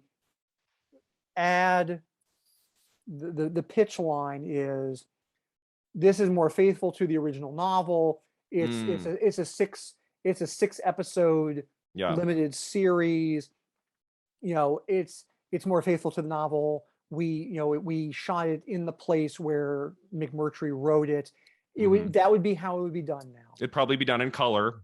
Yeah, it would be done in color, and it would be, in the right hands. In the right hands, they really fleshed out elements of the novel that we don't get in the movie. That could be potentially interesting, but it could also go the wrong way too. Yeah, we would see more of the side characters. Yeah, we would see Sam the Lion a lot more. Right. We would learn a lot about Sam the Lion. The peripheral female characters, some of the love interests that we talked about, we would get a lot more. We would get so much of a sense of Leachman's relationship with her husband, which is done so, again, elegantly, a word I keep using as we're talking, so elegantly in the movie. We get just enough to know. That's all I need to know about that relationship. We get the whole backstory. Yeah. Do we need like 8 or 10 episodes? And like episode 5 focuses only on the Leachman character of Ruth for an hour. Like, I don't know if that is needed. Yeah. And again, having not read the novel, maybe there's a lot of rich stuff in there that we're not aware of that would actually be really interesting, that would complicate and enrich the entire experience of I it. think I'm going to read the book. I'm kind of excited to take a look at the original novel now, having watched it again, the movie again. Like I'd like to read it. Yeah. Yeah, if I had the time, the stack of great books, because the book is also, we haven't really talked about this because we haven't read the novel. The book's supposed to be amazing. I mean, McMurtry, obviously, very famous writer. Yeah, one of the all-time like kind of great American novelists. So it's not like, oh well, you should read The Godfather. The Godfather as a book doesn't have a great reputation. Of course, the movie does, but the book is, I mean, all evidence points to the fact that it's probably a pretty amazing novel as well. So it would be worth one's time to read it. Whereas, like, I think you're okay not reading the novel of Jaws, which I did read. Finally, I read Jaws. It's not good. Yeah, it's a delivery. I haven't read it, so yeah, it's not very good. So all due respect to Benchley, but it's like it is a delivery device for a great story. Yeah. I think McMurtry's is probably richer and more textured, probably, and so it would be a standalone great thing to read on its own. Yeah, and I do love that McMurtry co-wrote the screenplay with Bogdanovich. He wasn't just out of the film, the making of the film. Like, he worked on the screenplay. We haven't mentioned all the Oscar nominations. This film earned 8 Academy Award nominations. It won 2. It won Best Supporting Actor for Ben Johnson. I read the briefest runtime of anyone who won Supporting Actor in the history of the Oscars. 9 minutes and 54 seconds. And it won Best Supporting Actress for Cloris Leachman, for best supporting actress. And the other nominations, it got Best Picture, Best Director, Best Supporting Actor for Jeff Bridges, his first nomination of many, and Best Supporting Actress for Ellen Burstyn, her first of many. She would win 3 years later for Alice Doesn't Live Here Anymore. And it also got Best Cinematography and a Best Screenplay nomination. So McMurtry was also nominated for this. Do you think those are like the right 8 nominations for this movie? Like, Sybil Shepherd is really great in this. I mean, it's her first movie, so I can understand maybe like they wanted to wait or something, but I do think it's strange that maybe her part is so big in the movie, it's hard to say it's supporting. Maybe it's not quite strong enough for like lead actress of the year, especially her being so new, but I don't know. Yeah, and it's also interesting because it's always that when it's Academy Award season, category fraud is a thing that's always discussed. She feels, I think it's fair to put her in the supporting category. I think people can quibble about such things. I feel almost like, I mean, who's the lead? I guess Timothy Bottoms. Timothy Bottoms, if you had to pick one, he's the lead of the film. I guess he is. And also because he's more, other characters go away. Even Jeff Bridges goes away during the movie, but Bottoms is kind of the central figure. So that sort of makes some sense. I mean, for me, I was so interested when I went back and looked at the nominations that you had 2 actors in both categories, 2 for Best Supporting Actor and two in Best Supporting Actress. Pretty rare. Yeah, pretty rare, and they ended up winning. Yeah, they didn't cancel each other out.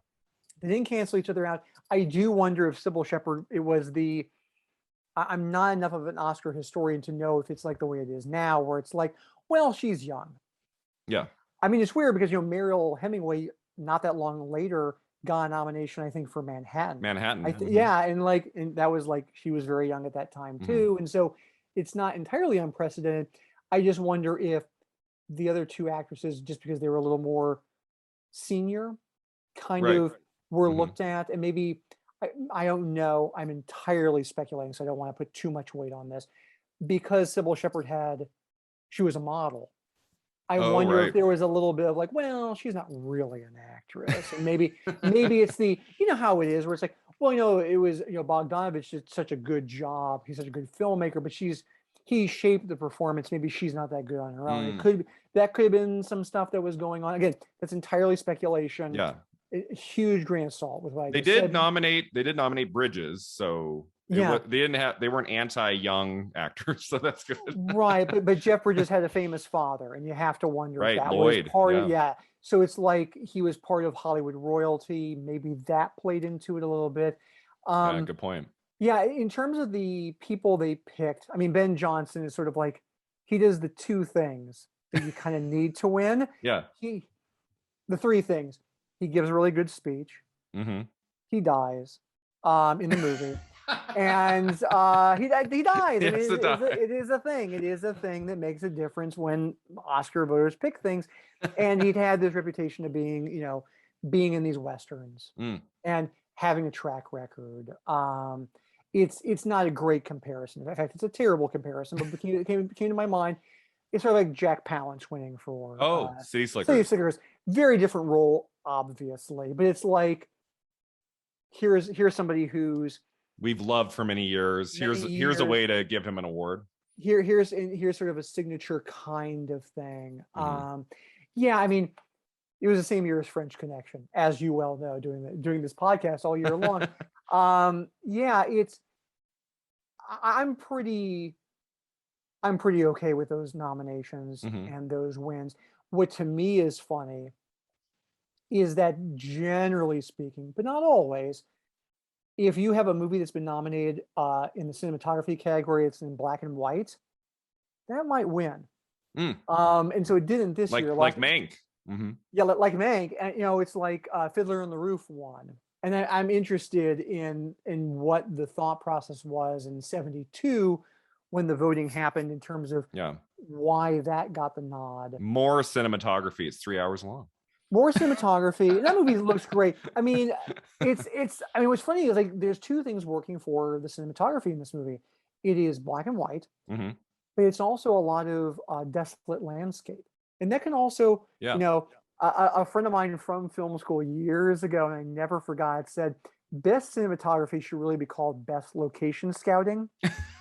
and my friend is not wrong. He is not wrong in terms of like, you have to shoot them spectacularly, of course, but like pretty vistas helps. Like, and so it's interesting that in Fiddler on the Roof has that a little bit. So it's like, and it also is 3 hours long. So that probably made a difference. But these feel like, they feel like the right nominations. Right. I would agree with that. Say. I mean, it's a deep bench in terms of the ensemble. The fact that they got 4 people in was a testament clearly to how much the Academy thought the performances kind of across the board were really strong. Do you pick the French Connection to win over this for picture? Of all the questions you were going to ask, I should have known you should have asked, which is a totally fair question. It's been a long time since I've seen the French Connection. Okay, yeah. I really do love this movie. Yeah. One of the things I really like to do when I see, again, in quotes, older movies, is I like to go to the Sight and Sound website, because every 10 years they do a ballot of film critics and filmmakers. And I'll just look to see who put a movie I just watched on their list. It got 4 votes for critics. I'm sorry, I think I got 3 votes for critics and 4 for directors. If I can have it right in front of me. Yeah, 3 for critics and 4 for directors. PJ Hogan, who did Muriel's Wedding, was one of the filmmakers who picked this. And just because he's a good friend of mine, I have to shout him out. David Rooney, who is the chief film critic at the Hollywood Reporter. Oh, okay. Dear friend of mine. I've known him for years, love him to death. He was on his list. And we actually were talking about, because I mentioned on Twitter like how much I love this movie, and he said he did too. And I said, yeah, I said I was very happy to see it in your top 10. He said, yeah, for a while it was my number 1 movie. Wow. I would not go that far. Of all time? Yeah, of all time. Oh, wow. That's what he said. And I wouldn't go that high, but I do think it's a pretty extraordinary movie. I do think it is a pretty. Listen, French Connection winning, I have absolutely no. It's a terrific film. Yeah, so it's like, it is a theme of the very different. Yeah, very different, but it's a theme of the 1970s in general. It's like that 1975 list is just like, it's ridiculous how good that list is, and it's like 75. I mean, there's several years where it's like there's only 5 nominees, and these are all, like 4 of them are pretty good. So I don't begrudge French Connection at all winning. The fact that this movie got so many nominations and got a couple wins, people remember it. Maybe they don't remember it for the right reasons. And I'm kind of glad we kind of talked about that today in terms of like, no, like this is not a rosy, weren't the 1950s great movie. Like it's much more jagged in terms Yeah. of what it's kind of talking about. Yeah, if I had to pick, so like I still have a very few select films. Like I only have a few left to watch for 71. There's only one movie I would pick that I like more than Last Picture Show, and that's Willy Wonka and the Chocolate Factory, just because I love that movie so much. I have since I was a kid. Is Willy Wonka a better movie than Last Picture Show? Probably not. Yes. That's more of a nostalgic thing for me. I just absolutely love that movie. And I have to jump in. Alonso Duralde Yeah. is a very good friend of mine. Known him for a long time. I was so glad that you had Alonso on to talk about it. To correct the record of something that he said on that podcast, by the way, I am also a Megorium fan. We saw it together because that was the movie that he recommended as his. Oh, yeah. The Wonder Emporium. Yeah, the Wonder Emporium that was hated and was a complete bomb. I also like that movie. We actually saw it at the same screening together. But yeah, I actually listened to that podcast. Oh, that's so cool. You did, and I'm such a big fan of Alonso's, and he's a dear friend of mine. But yeah, anyway, I interrupted you. You say Willy Wonka would be one. That would be at the very top for kind of nostalgic reasons, but probably the best film of 71 is The Last Picture Show. If I were choosing like the awards for Best Picture of the Year, I think I would go with this one. I just think it's so fantastic. Anything else you wanted to say about the movie before we move on to our final two segments? We didn't even mention that kind of haunting scene at the end where Sonny, goes and retrieves the dead body of the boy. That's a really famous scene too. Yeah, I was actually kind of looking through my notes real fast as we were talking. I was going to ask you in terms of like, do you think that there are any things that don't entirely hold up? Right. That sequence, emotionally, I understand why it's in there, and I get it. It still feels a little forced, a little bit forced. We talked a little bit about Sybil Shepherd, obviously, and that performance and that character. I think Sam Bottoms is pretty good actually as that kid who has I guess it's developmental issues, I guess, that I don't really entirely define kind of what it is in the movie. I think that actually holds up, I have to say, for a 50-year-old movie. And listen, again, Hollywood history in terms of portraying characters with different things, that track record is pretty spotty, is pretty cringy. I wouldn't feel entirely comfortable kind of like rendering a verdict on this, but it feels pretty respectful. It feels pretty okay. It does feel a little bit at the end like we need to have the sympathetic character die so that it can kind of create something. And I don't think that's 2021 Tim necessarily saying that, like, the more enlightened Tim or whatever. I do feel like it's kind of a device in the movie. It's kind of a gimmick. That part doesn't entirely work for me in the film. So I'm curious how it plays for you, Brian. But that's interesting that you said that, because I felt kind of the same way. I think part of it is we don't get to know that young character very well, so it does kind of come out of left field a little bit. And we've been through, such a kind of an episodic adventure here with the Timothy Bottoms character, that having that be kind of like his closing moment, I don't know if it has the resonant power that Bogdanovich is going for. If there's a couple little nitpicky things in the whole movie, which is, it's over 2 hours long, that's maybe one of them. It doesn't ruin the movie by any means, but I do think it doesn't quite connect as well as some other parts of the film. Yeah, and it has to carry a lot of emotional weight, because it really is like the thing that triggers Timothy Bottoms to like go back and see Cloris Leachman again, and it really kind of shakes him up. And it's I mean, it is, in lieu of having an adorable puppy in the movie, that is what I mean in terms of like strict screenwriting 101 kinds of things. It really is like kill off something adorable so that the audience feels sympathy. That's kind of what is happening at the end. It feels manipulative in the way that the rest of the movie, with all the different things that happen, and characters sometimes doing things where you're like, again, on a strict script writing basis, I don't like that character does that, but you understand why they do it. That feels a little bit, it feels arbitrary. That's, I think, what it is. It feels arbitrary in a way where it's like, that could have happened at any moment in the movie, but it happens has happened towards the end. It has happened at the end, so that there's a big like, oh my God, kind of revelatory thing. So that's the one thing I think that is a little, that being said, the scene with Cloris Leachman at the end, Yeah, is fantastic. it is it's unbelievable. So, yeah, it's a. I'm sorry, I just interrupted you, Brian, but just to finish the thought, it's like the connective tissue to get to that moment is a little iffy, but where it goes to is like it's so beautiful. I wish there was another way to get to it, but the ending is so great you almost kind of go, oh, that other thing that doesn't work, never mind. Yeah, it's a little bit shaky, but then that last moment with Leachman is so powerful. And it's crazy to think, I don't know if it's the whole scene, but I read that it's like the first take. Like she did, like they didn't rehearse. Oh yeah, I don't know. I read that she did her first take and she didn't think she was very good, and she asked for another take, and Bogdanovich said, I don't think we need to do another one because you just won your Oscar. That's what he said to her on the set. Oh, that's funny. That's what he said to Leachman. And then she won. It's crazy. I always wonder about those stories. They almost a little. It's the rule of the too perfect story. Where you're like, wait a second, is that? I also want to know how many times directors in the history of Hollywood have said, "You just won your Oscar," and then it doesn't. They haven't. And the actor's like, "Yeah, thanks. Thanks a lot. I spent 9 months getting my hopes up after you said that, and it didn't." But like Ben Johnson winning the Oscar, I kind of understand that.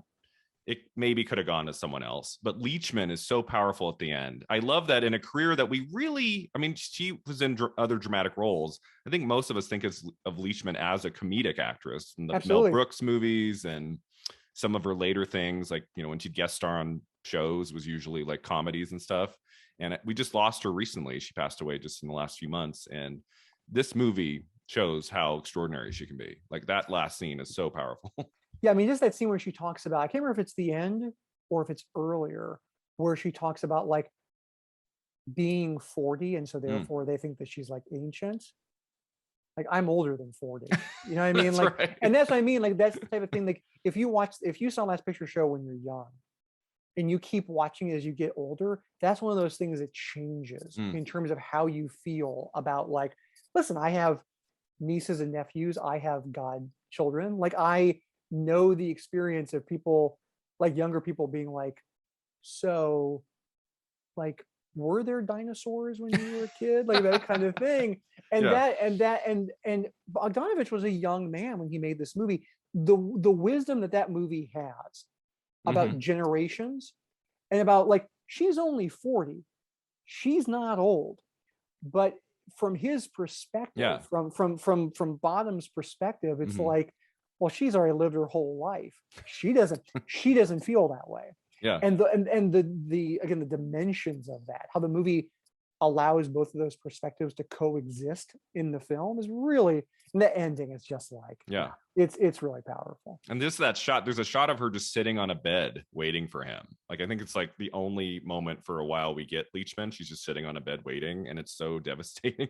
That's just a great, well-written character, beautifully cast with her, and I just think she hits it out of the ballpark. I think she's great in that. Yeah, and just the cruelty of that scene, because she's sitting on the bed because she's waiting for him to show up because he was supposed to see her, but because JC basically says, "Hey, you want to go out and do something?" He's like okay. He absolutely abandons her because, as we established from earlier on in the movie, that's who he really wanted to be with, his friend with it. I mean, it was funny. I know we're running a bit long, but it's interesting that there's so many things to talk about in this movie, and we haven't even talked about, like, the whole dissection of, like, male friendship that's in this movie. Yeah, it's so central. Their fight scene is so great, and just like, I often will think about, like, how masculinity is portrayed in movies, and just it's really, again, like the word that you use, muted. It's so understated. Yeah. Like, this is not a movie where people hug. It's like those guys don't hug; they shake hands at the end. That's how it kind of plays out. Like Jeff Bridges' last line about, like, as long as they don't shoot me, I'll see you. Like, or however he says that. Yeah. Like, hope to see you at some point.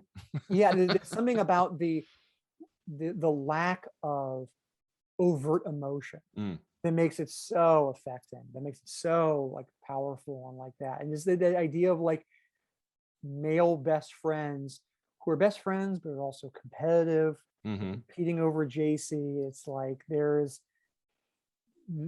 is part of who they are. And it's really, like, it's threaded through there as well. And I think there's so much stuff. We haven't even There's so much stuff. mentioned Randy Quaid. This was his film debut, and he has a great presence in this movie too. Like really geeky, kind of eccentric. Like his presence in the movie is also really memorable, just in those few moments. I mean, there's just so much to talk about with this movie. Yeah, it's a really rich. I mean, if Yeah. people are listening to us or watching this right now, and it's like we've kind of only scratched the surface. We talked about a lot of really, I think, really interesting stuff, but Yeah. there's just the layers and the levels and the depth to it is. Yeah. I kind of wish I could see it on the big screen now. To be honest, I'm envious. To see this on a giant screen would be really cool. Yeah. Yeah. All right. So that takes us to the end of our conversation on Last Picture Show. If you have not seen this movie, you need to check this out. Whether you're a fan or not of, older films, like really take a chance on this one. It's really fantastic. Yeah. All right. So that takes us to our final two segments. The first one is called the Divine Double Feature. It's where we pick a more modern film to pair with our movie that we talked about. So what's a more modern movie, Tim, that you would pair with Last Picture Show? If someone were to finish Last Picture Show, wanted to put on one more film that kind of connected in some way, like what would you go with? Okay, so a brief preamble. This was hard. I found it actually very, very difficult because there are a lot of movies about teenagers that they tend to be pretty nostalgic. Like American Graffiti comes out pretty soon after this, but I also didn't fit the criteria of being a recent movie. So I bet there's a better pick. But it's funny that we talked about Linklater because great choice. My pick is Everybody Wants Some. Oh. And this is the reason why I picked it. First of all, I think it's vastly underrated. I agree. I think it's a terrific, terrific movie. It is, they're college students, so they're not, some of them are teenagers, some of them aren't. But the reason why I picked it was twofold. One is that Linklater has, I think, a lot of his film and a lot of his great films have talked about time, the passing of time. Obviously, we talked about the Before trilogy. It's true of Boyhood. It's definitely true of Dazed and Confused. Yep. And it's also true of Everybody Wants Some. That movie, one of the reasons why I love Everybody Wants Some is that movie is entirely about the idea of these guys kind of being golden gods, being on this baseball team. That period is not going to last. Right. The movie is entirely about the idea of enjoy this now because it is gone. And some of the characters actually know that. And there's such a poignancy built into the movie with all of their like crazy shenanigans is because they know that this time is fleeting. And I thought about that in terms of Last Picture Show, because I would argue that the characters don't know that. But I thought it was sort of an interesting companion of the idea of the passing of time. And also, even though the movie is set in the early 1980s, I believe, Everybody Wants Some. Yeah, it's in the 80s. Yeah. I don't think that movie is deeply nostalgic. I think that there are nostalgic elements. They get the soundtrack entirely right. But I think that movie is a little more clear-eyed, partly because it knows that time is going away. So I don't think it's a movie that you watch and go, oh man, the 1980s, the early 1980s were awesome. They were so much better. I think that because the movie is aware that time is, they're not going to all go on incredible baseball careers. I think that kind of like, there's a pointedness of like this whole discussion has been so much about like anti-nostalgia. I think what Everybody Wants Some is anti-nostalgia because it says like, yeah, that time is really great, but it's not forever. And that would make one nostalgic. But I think because the movie is so like clear about that, it makes you not nostalgic. I think it makes you look at that movie more clear-eyed in a certain way, at least for me when I watch it. So that after struggling a lot, I was like, that was the pick I would go with. It's Everybody Wants Some. It came out after Boyhood, didn't do very well. But I think it's really great. I think it's really special. Everybody Wants Some is great. That was my pick for the number 4 film of 2016 as the year it came out, right? So that was quite a run for Linklater to go from Before Midnight to Boyhood to Everybody. I mean, not to say that, I mean, Boyhood was shot over 12 years, so it's a little bit different, but that was quite a run of 3 films for him. All 3 of those films made my top 10. I just think he is an extraordinary filmmaker. I talked to a casting director of School of Rock recently on the podcast for a bonus episode, and I just kept asking her about Richard Linklater working with him, and said he's just a very chill guy, always with a really fantastic vision, and whether he's doing more of a studio comedy kind of a thing like School of Rock, or something a little bit more indie like Everybody Wants Some. I just think he always brings something really interesting to his films, and I've always loved his work a lot. That's a great choice. I think even Dazed and Confused could also work too.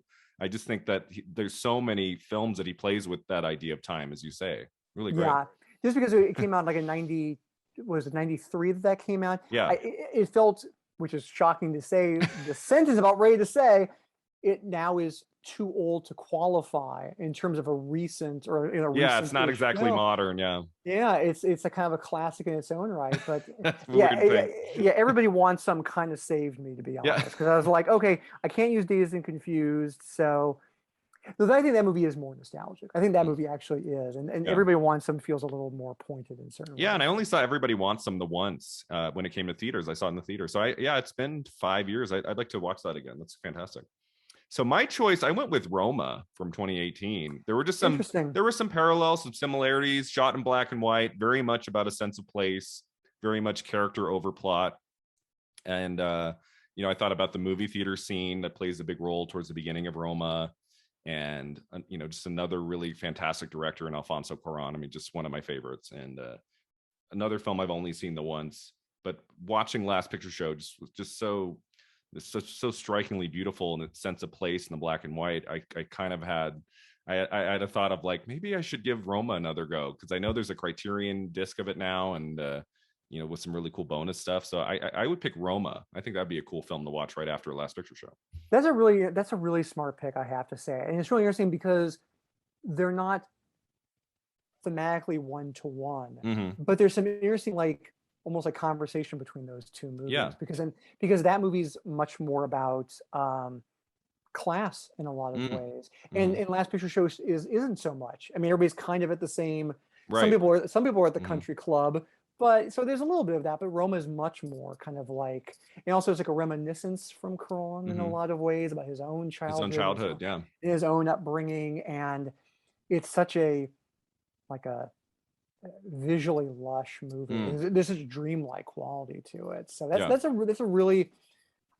I knew there'd be a good pick. That wasn't. That's a good pick. I try. That's a good pick. Sometimes I got nothing. I'm like, sometimes I've done it like 2 or 3 times where I'm like, this movie is so serious, and I go with like Bridesmaids because you need to laugh. Sometimes it's just that kind of a pick. But this one, I felt like, what would be something in the last 10 years? And Roma came to mind, and it's a film I want to watch again. Very cool. So our last segment, Beyond the Flick, I thought we'd talk a little bit more about Peter Bogdanovich's career. We've talked about a little bit about this was kind of the peak for him. Like, he would go on to make Paper Moon, which 2 years later, which is another black and white fantastic movie, which would be my pick for his second best film after Last Picture Show. But like his career is interesting. I listened to the Turner Classic Movies podcast where Ben Mankiewicz talked to Peter Bogdanovich over like 6 or 7 episodes. It was so fascinating. He had a lot of pain in his life. There were a lot of ups and downs. And after Last Picture Show, he makes What's Up, Doc with Barbra Streisand. And then the next year, Paper Moon. All 3 movies were huge hits. And then he makes 3 flops right after. Yeah. I don't know. So the first one was Daisy Miller, kind of like a film to make like a star vehicle for Sybil Shepherd, who he was with at the time. Did not work, like a Victorian kind of film, a costume drama. And then I want to say At Long Last Laughter. I can't remember the next one. Is it At Long Last Love? At Long Last Love, is that the title? I think that's right. Yeah. And then Nickelodeon. And he made 3 films that were not successful with critics, that did not do well at the box office. And then ever since then, kind of up and down, kind of spotty. But yeah, you're right. He never quite reached the level of Last Picture Show again. So you said you've seen Paper Moon. Like, what are your thoughts on that film? I love Paper Moon. I think Paper Moon is terrific. I'm going to just admit, I actually don't like What's Up, Doc. A lot of people love it. Okay, I've never seen it. It is very much an homage to classic screwball comedies.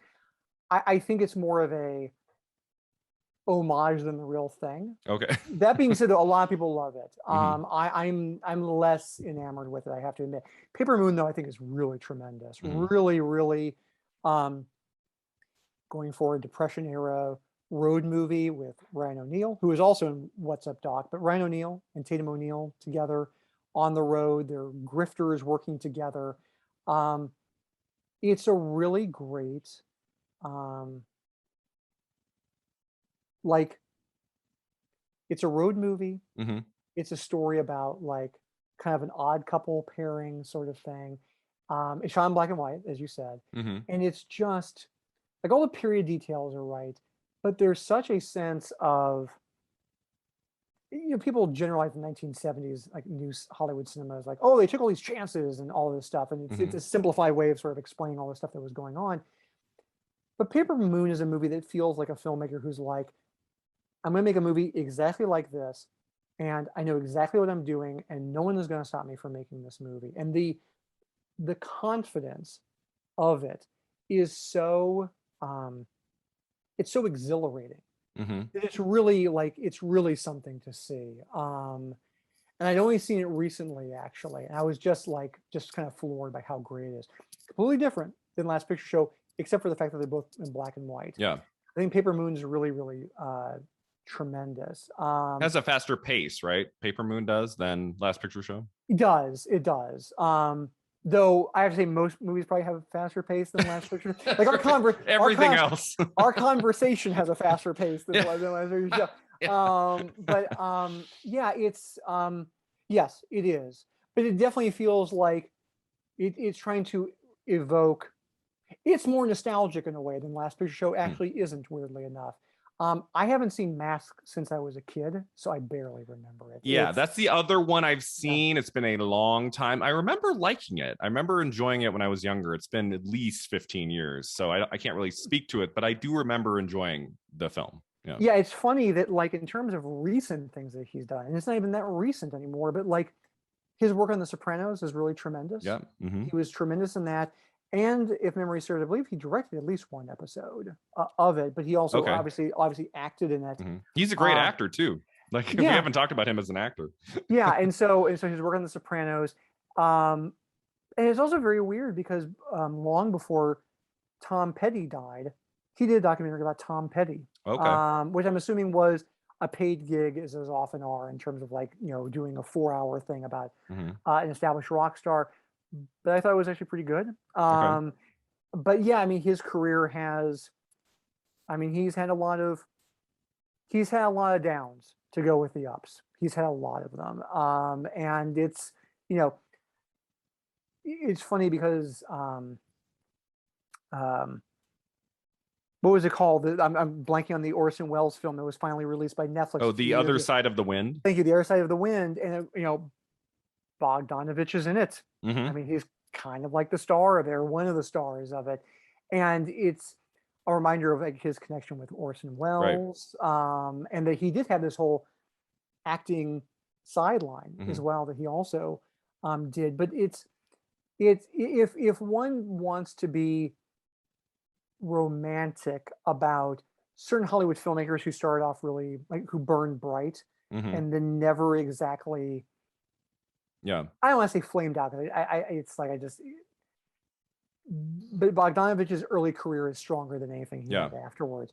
It is easy to romanticize a guy like Bogdanovich because he's kind of like Orson Welles, who he was very close to for a while. They had a contentious relationship as well, but like it's kind of like Orson Welles. The idea of like the early young genius and then having the bumps and bruises along the way. And but still a really extraordinary career. I mean, just as a film historian, like I think he recorded 15 or more audio commentaries. His commentary on Citizen Kane is really fascinating. Yeah. And his early career before making movies, he was like a critic, and he would interview all these directors and write pieces about Orson Welles and all of these, great filmmakers like who were still working in the 60s. And any interview with him now beyond the TCM podcast, I mean, he's just a great guy to listen to. Like, there's a lot of, he lived a very rich life, and it is unfortunate that some of his later films just did not live up to the potential. My 6th grade teacher, Mrs. Moore, her favorite movie was Noises Off from 1992. I have still never seen it, but I just looked up his filmography before we started talking. I'm like, oh, he directed that. I didn't even know that. I never saw Noises Off. I have never seen Noises Off. Yeah, I mean, I don't know how much of a living it is to be a raconteur. But that is sort of, he is such a a figure, you Right. know, which I don't mean in a dismissive way. I mean, he is as you put it so well, like he has this whole history before being a filmmaker of being a film critic, a film historian, Mm-hmm. and really kind of doing the work and really kind of going to bat for the auteur theory in America. Obviously, it was championed, you know, kind of elsewhere, but like really, really, really kind of being one of those champions and then becoming a filmmaker.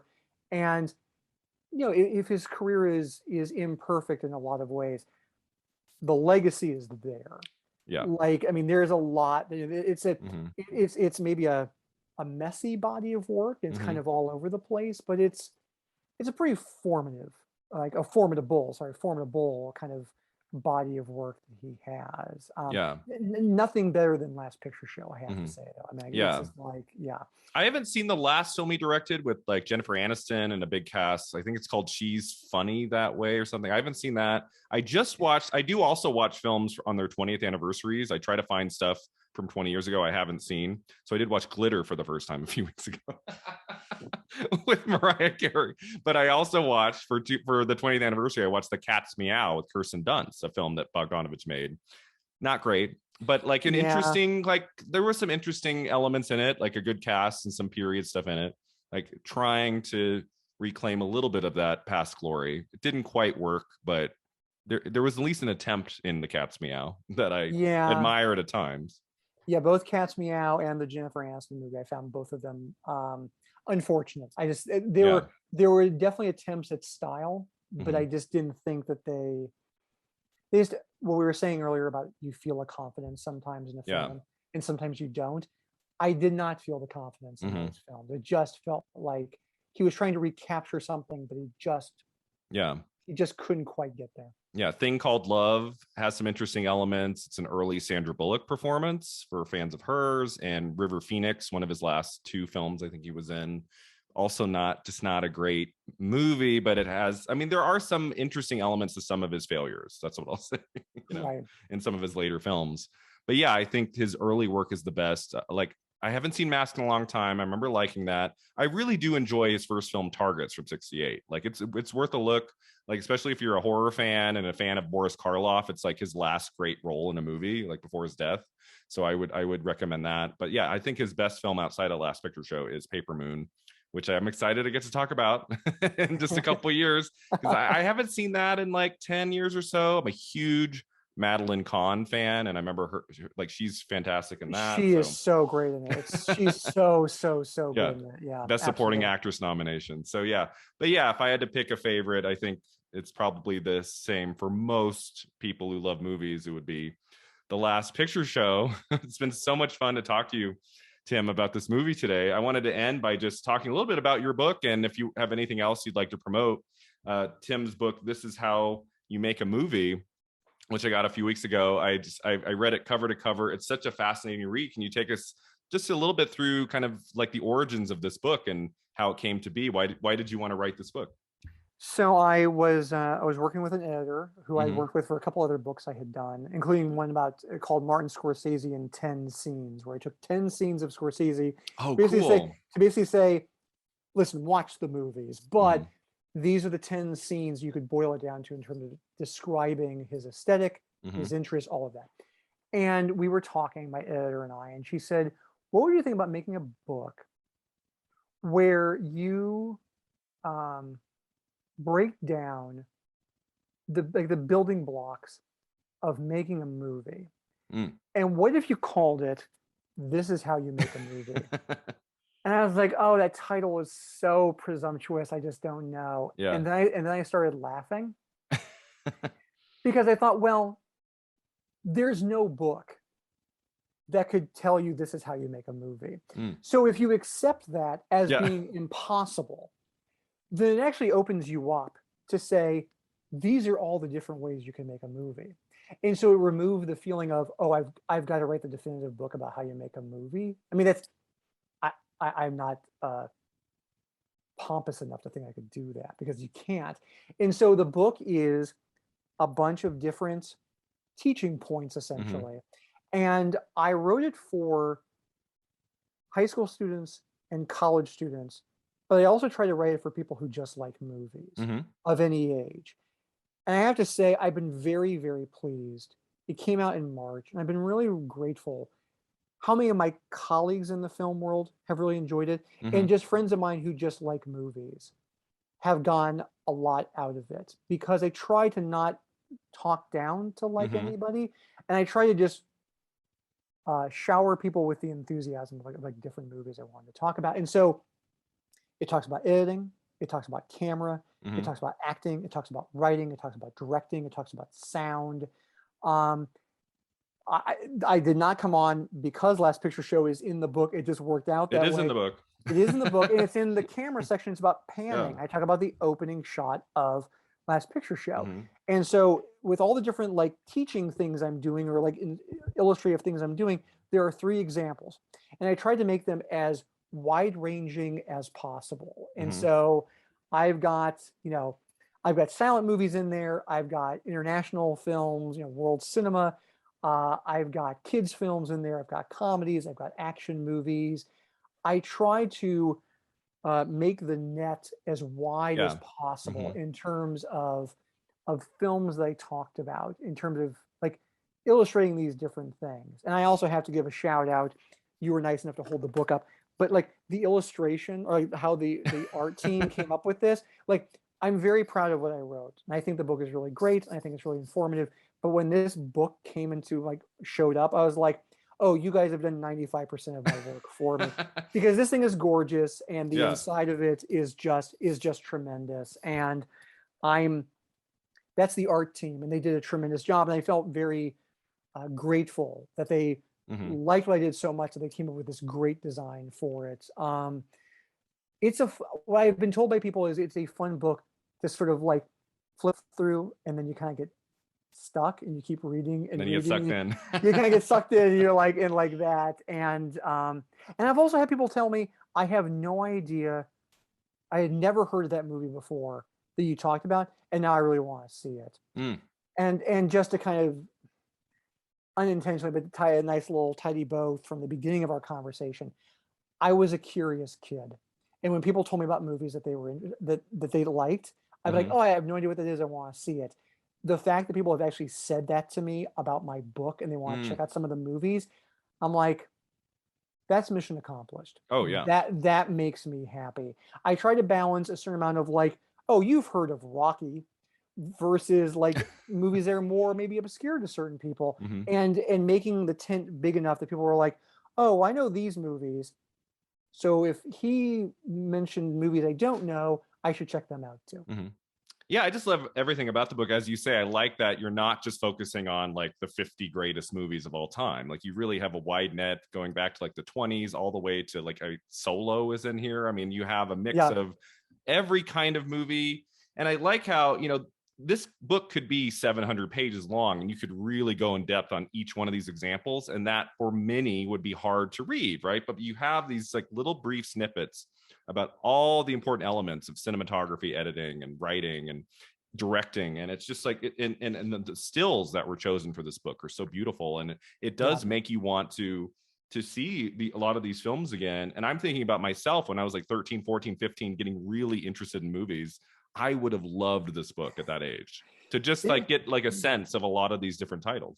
it's amazing how many people, uh, broadly speaking, our age have told me that. Like Yeah. this is, and I have to say that's actually one of the things I pitched to my editor. I said I'm basically writing the book I would have liked as a kid in high school in a small town. This is the book I would Hmm. have. And so in some ways, I kind of like I was writing it for myself in that way. So that's nice to hear, Brian. I'm Yeah. glad to hear that. Yeah. So it's just an extraordinary book. I highly recommend it. This is how you make a movie. So yeah, thanks again for being my guest today on the podcast for Last Picture Show. Do you have anything else you'd like to promote, or anywhere our listeners can find you online? Probably the easiest is you can find me on Twitter. It's just Okay. my first and last name. So it's Tim Grierson, Grierson spelled Grierson. Okay. Well, thanks so much for being here, Tim. Thanks to all of you for listening today. You can find us online at filmat50.com. We're on Facebook, Twitter, and Instagram. And until next time, remember, 50 never looked this good.